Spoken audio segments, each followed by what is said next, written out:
dans notre pays pour améliorer la gouvernance. Les gouvernants ont la responsabilité de sortir le peuple de la pauvreté. Et ce mot n'est pas fort pour le Bénin parce que c'est un pays de grande pauvreté.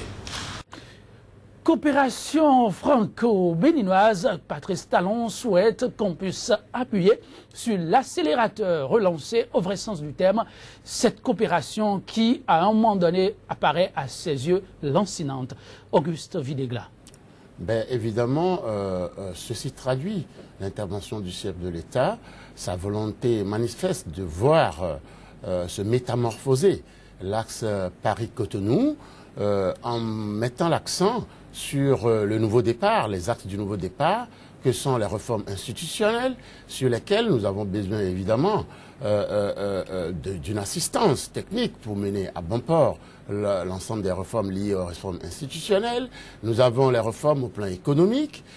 Nous avons besoin évidemment d'une coopération plus accrue avec l'Hexagone, avec la France, qui est un pays ami, afin que les objectifs de l'amorçage du véritable développement du Bénin puissent être effectifs.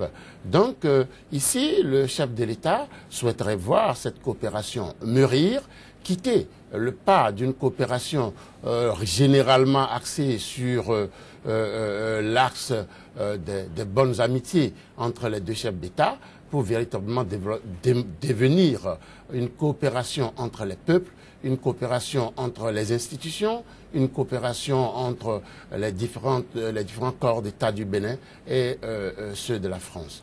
Oui. Voilà l'analyse que nous faisons un peu de la déclaration sur la coopération franco-béninoise. Coopération franco-béninoise, Bédéric François Gongo, appuyé sur l'accélérateur. Oui, il faut partir du constat, procéder à des analyses approfondies afin d'entrevoir les perspectives. Le constat nous amène à voir clairement que la France est à la traîne par rapport à la coopération bilatérale. Et même au niveau de la multilatérale, comme je le disais tout à l'heure, il y a beaucoup de choses à faire, dépasser le cadre de l'assistanat, dépasser le cadre du paternalisme pour aller vers une coopération gagnant-gagnant. Et qui parle de coopération gagnant-gagnant doit nous amener à considérer l'environnement diplomatique mondial aujourd'hui où les anciens colons n'ont plus tellement droit de citer dans les anciennes colonies, où la globalisation de l'économie et l'urgence pour les pays de chercher des sources de financement ailleurs, de chercher des sources pour vendre leur production, si tant est que ces pays arrivaient à avoir de production, tous ces faits nous amènent à reconsidérer les paradigmes au niveau de la coopération de la France sur le Bénin pour constater que cette coopération doit évoluer, cette coopération doit tenir compte de l'arrivée de beaucoup d'autres pays sur le plan des échanges. Je veux parler de la Chine, je veux parler de l'Inde, je veux parler des Indo-Pakistanais que nous voyons au niveau de notre pays, je veux parler même de la coopération intra-région entre les pays de la CEDEAO,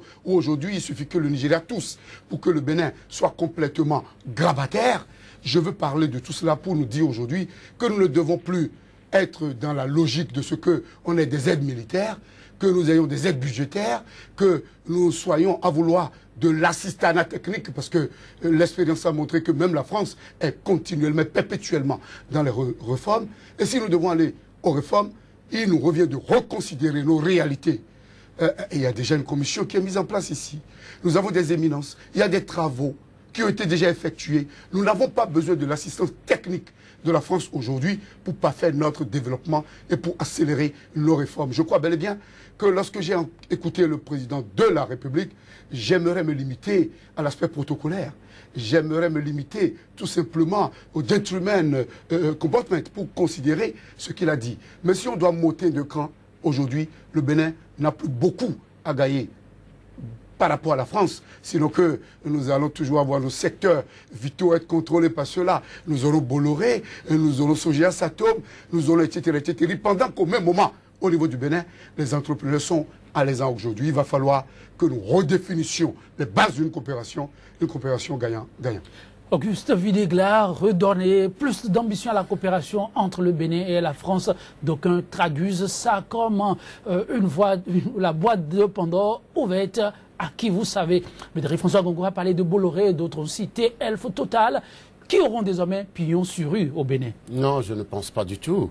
Votre confrère Médéric a peut-être surévalué la dimension que donne aujourd'hui le chef de l'État à sa volonté de voir mieux orienter la coopération franco-béninoise, parce que vous savez que les réalités, la réelle politique de la géopolitique internationale veut quelque part que la France soit au cœur d'un certain nombre de dispositifs. Vous voyez que le franc CFA aujourd'hui, pratiquement, est géré par le Trésor français. Vous savez bien que dans certains échanges internationaux, même en termes de commerce international, la plaque tournante, c'est Paris. Lorsque vous commandez quelque chose aux États-Unis, même en dollars, il faut que ça transite par la France avant d'atterrir aux États-Unis. C'est pas une bonne chose. Non, ce n'est pas une bonne chose aujourd'hui pour que l'Afrique puisse se départir d'une certaine tutelle. C'est un processus. Et je pense que la réflexion en cours, la CEDEAO est en cours de réflexion profonde et mûrie d'une monnaie commune de la CEDEAO. C'est en cours, mais c'est des agrégats. Nous n'allons pas aborder un peu les questions de la monnaie, les questions de l'économie. Vous savez que nos économies sont faibles, l'inflation quelquefois un peu galopante. Et pour arriver à produire sa monnaie, il faut d'abord développer l'industrie. Nous y reviendrons par rapport aux propos du chef de l'État. Vous savez que le tissu industriel du Bénin est pratiquement inexistant. Nos produits d'exportation, en dehors du coton, il n'y en a pas. Nous exportons à 80% pour à peine 10 à 15% d'exportation. Notre balance commerciale est déficitaire. Comment transformer cet état de choses pour équilibrer la balance commerciale et donner à notre pays des véritables signes de croissance? Voilà en fait les enjeux ici. Et lorsqu'on parle de coopération, c'est comment reposer désormais notre économie sur une économie d'exportation, sur une économie de transformation locale de nos produits, qu'une économie d'importation perpétuelle. Voilà autant d'enjeux sur lesquels nous y reviendrons si vous voulez bien, parce que la coopération, elle n'est pas dite que bon, on va donner des marchés à Bolloré ou à Sogia Satoum, etc. Non. La coopération, ici, vous savez, le transfert de technologie. Nous manquons de technologie pour évoluer. Nous avons des secteurs vitaux, tels que l'énergie. Vous avez vu le scandale de Maria Glita. Elle est due à quoi? Pas par manque de financement. La centrale de Maria Glita a été financée à coups de milliards. Mais aujourd'hui, où est le résultat? C'est un manque de technologie, un manque de compétences pour gérer ce processus et ce projet. Et nous avons vu tout le fiasco et ce que l'État a perdu dans ce projet. Alors, l'objectif du chef de l'État ici, c'est d'accroître la coopération entre l'Hexagone et le Bénin, afin que sur des domaines pointus, des domaines cibles dont le Bénin a besoin, tels que l'énergie, des réponses tout de suite. Le pays attend, le peuple attend des réponses tout de suite, que nous puissions avoir une coopération accrue, immédiate, qui permette au Bénin de prendre en charge et de résoudre immédiatement les besoins de ce peuple. Médéric François Gongo, voilà un peu qui est clair dans la démarche coopération franco-béninoise, la relance et plus d'ambition, cela doit se comprendre sous cet angle. Je crois bel et bien que le Bénin, à côté du Nigeria, doit maximiser sa position géostratégique. Aujourd'hui, le Bénin ne peut pas se positionner comme un pays d'industrie. Le Nigeria est à côté. Il y a des micro-industries au Nigeria. J'en viens. Le Bénin est beaucoup plus un pays de services et de transit. Et au-delà du caractère purement ou simplement protocolaire, dans la suite logique de sa visite en Côte d'Ivoire, par rapport au recadrage de la politique de la France au Bénin suite à la débâcle de Lionel Zissou, je crois bel et bien qu'on ne peut pas en vouloir au chef de l'État éventuellement qui aurait dû profiter pour régler quelques petites affaires, puisqu'il a séjourné en France pour cela durant des années et devrait régler certainement certaines affaires. Il n'y a pas de problème. Mais par rapport au poids diplomatique, aux gains économiques et financiers que nous pouvons avoir de la coopération en France, moi j'aurais aimé voir le président Patrice Talon effectuer sa première visite au Nigeria. Et c'est cela de la réelle politique dans une logique de recherche d'assises économiques, de redimensionnement des relations entre le Nigeria et le Bénin, parce que quoi qu'on dise, la plupart de l'économie béninoise, que nous prenions les protéines animales, que nous prenions les huiles végétales, que nous prenions le riz, ce sont des produits de réexportation qui constituent les produits fondamentaux qui animent Dantopa, qui constituent les produits fondamentaux qui sont à la base. Vous excluez la technologie, j'en viens bien, qui constituent les produits fondamentaux qui sont à la base des grandes richesses que nous avons ici, au-delà des marchés d'État. Au-delà des marchés d'État. Donc, lorsque l'on choisit pour une première visite, si ce n'est pas le fait de vouloir rendre compte du conclave de la Côte d'Ivoire, hein, vous voyez un peu ce que je dis. Si l'on choisit d'aller délibérément en France au lieu de s'asseoir pour développer les relations avec le Nigeria, regardez bien ce qui se passe. Si on ferme tout simplement le robinet du pétrole au Nigeria, vous voyez les problèmes que nous avons ici. C'est de la... J'en viens. Je veux que vous donnez plus de temps. Non, je vais rapidement finir pour vous permettre de rebondir sur mes préoccupations.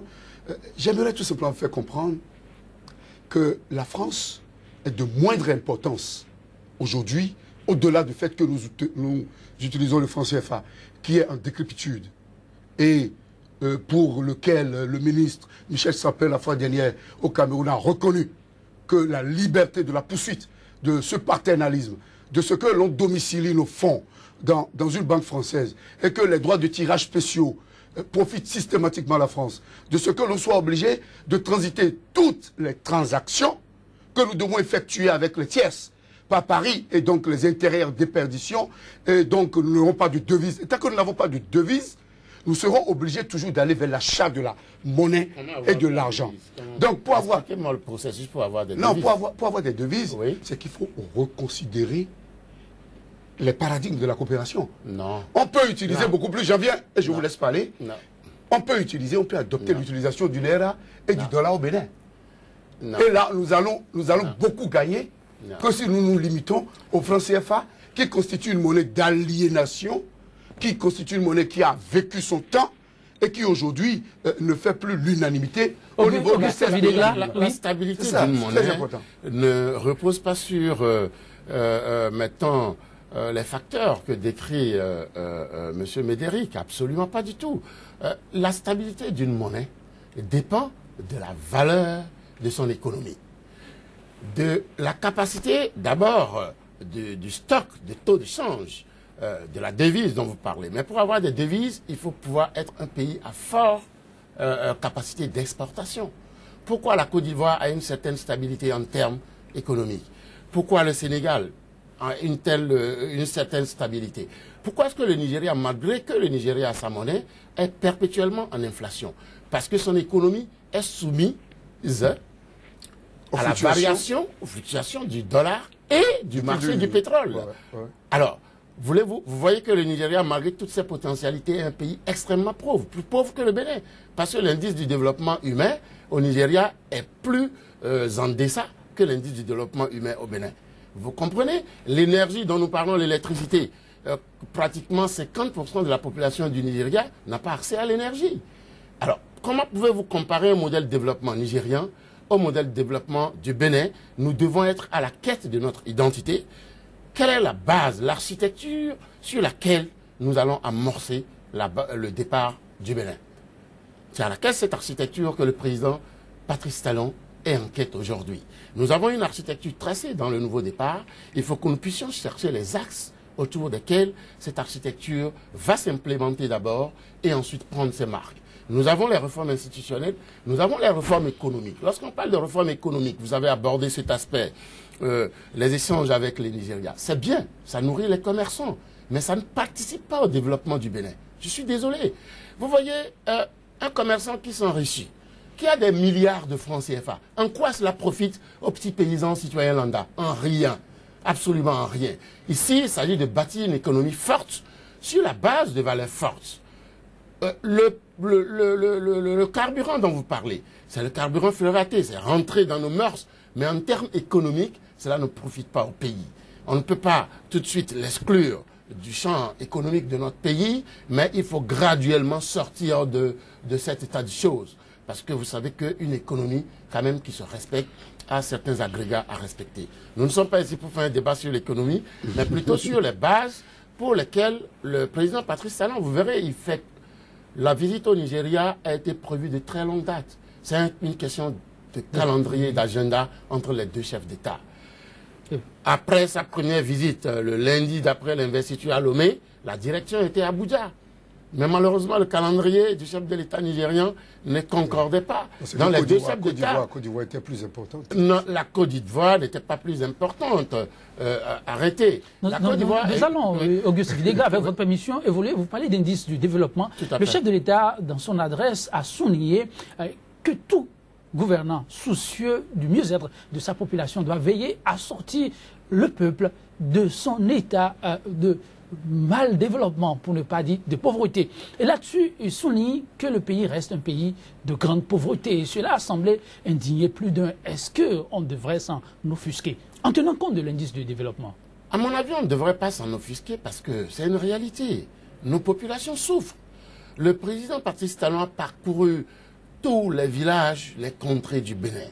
Il a vu dans quelle situation, personnellement, j'ai parcouru le Bénin du nord au sud.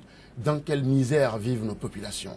Quand vous voyez comment les gens se battent pour 500 francs CFA à l'intérieur du pays, oublions Cotonou, qui est la mégalopole, où on voit moins la pauvreté, et allons-y au tréfonds du Bénin. Le Béninois, le citoyen lambda, il souffre. Il a besoin de solutions immédiates. Il a besoin de solutions réelles. Pas de solutions qui enrichissent quelques commerçants, mais de solutions où la répartition de la richesse est une réalité, où l'accès à l'éducation est une réalité. Imaginez-vous que 40% des parents béninois n'ont pas de quoi payer la scolarité ou les fournitures à leurs enfants. Résultat, les enfants ne vont pas à l'école. Ils vont au champ. Donc c'est autant de défis et de difficultés que le président Patrice Talon a pris sur lui de relever. Aujourd'hui, l'indice du développement humain au Bénin est légèrement amélioré, mais la pauvreté demeure. Et cette pauvreté s'est accentuée durant les 10 ans du régime précédent parce qu'on a compté sur ce qu'on appelle le taux de croissance. Le taux de croissance qui est lié à des investissements, infrastructures routières. Parce que la croissance se calcule en termes d'investissement sur la valeur ajoutée.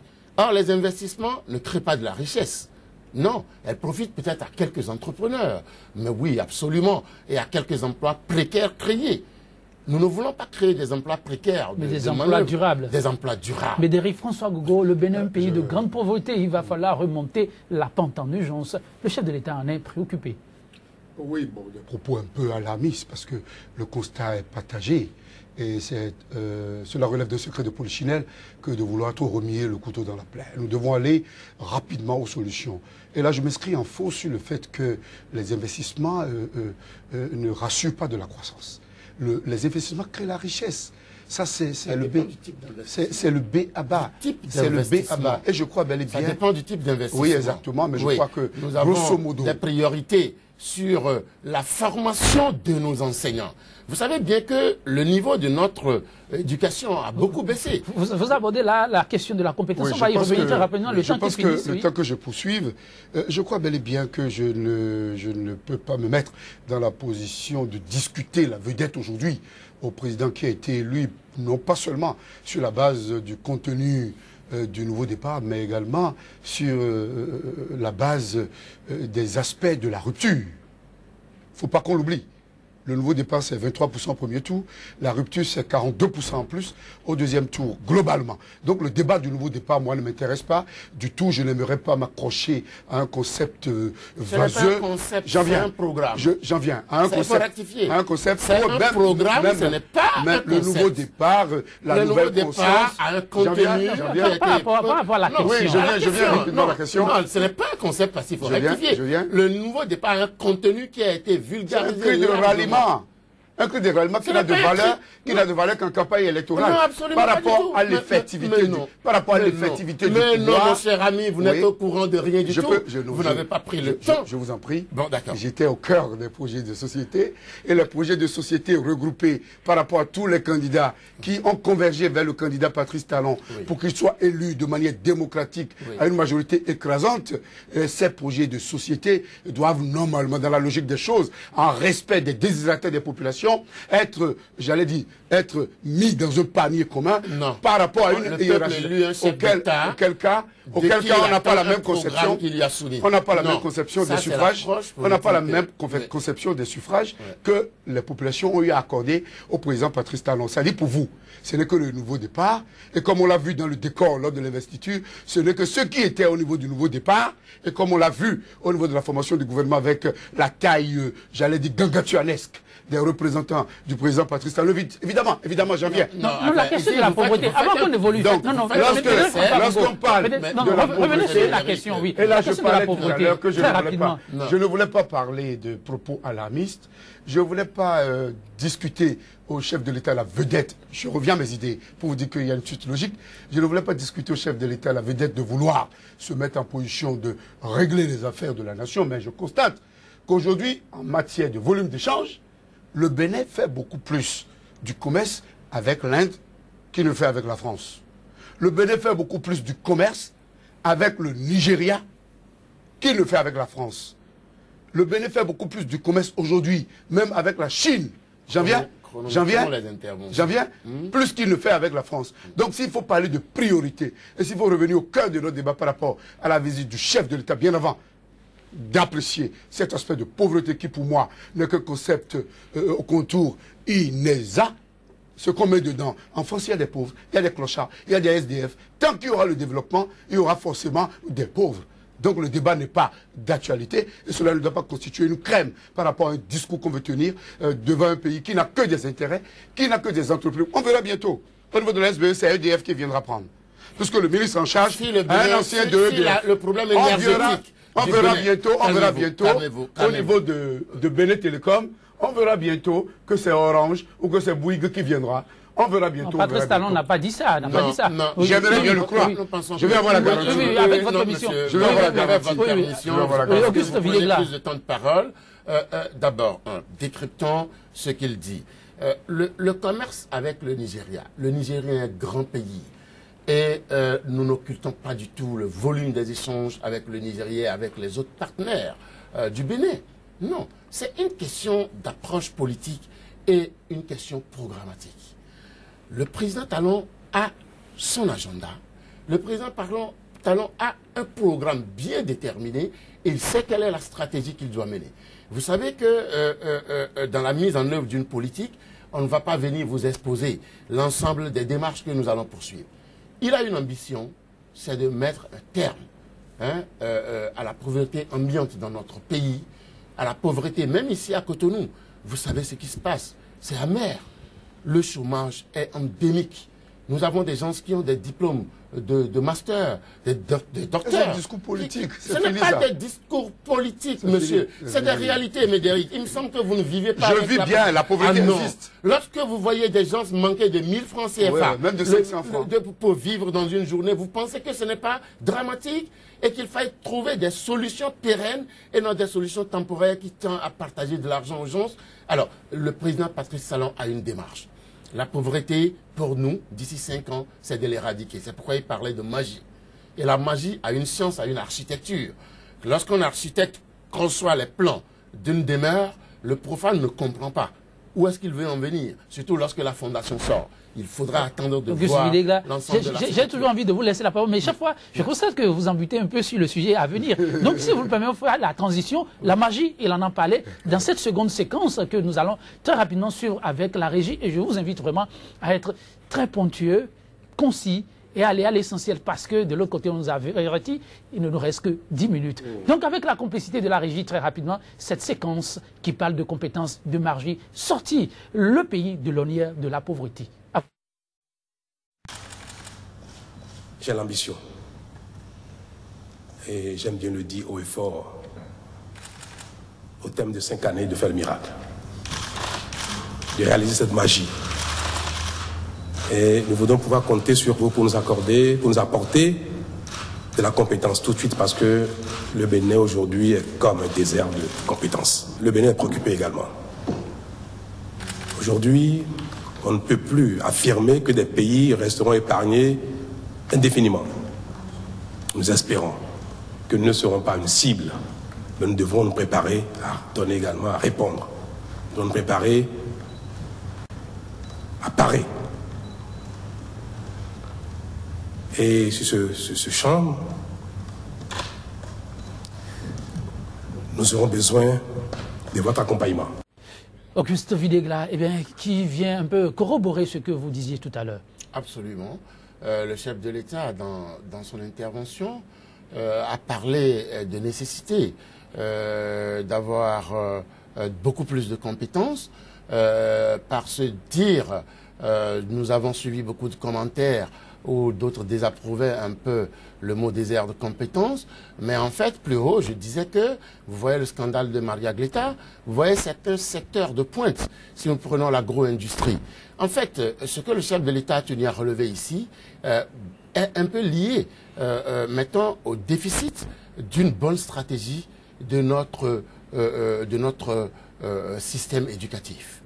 Nous avons privilégié la formation d'élites intellectuelles à la formation d'ingénieurs de haut niveau, à la formation de techniciens de haut niveau.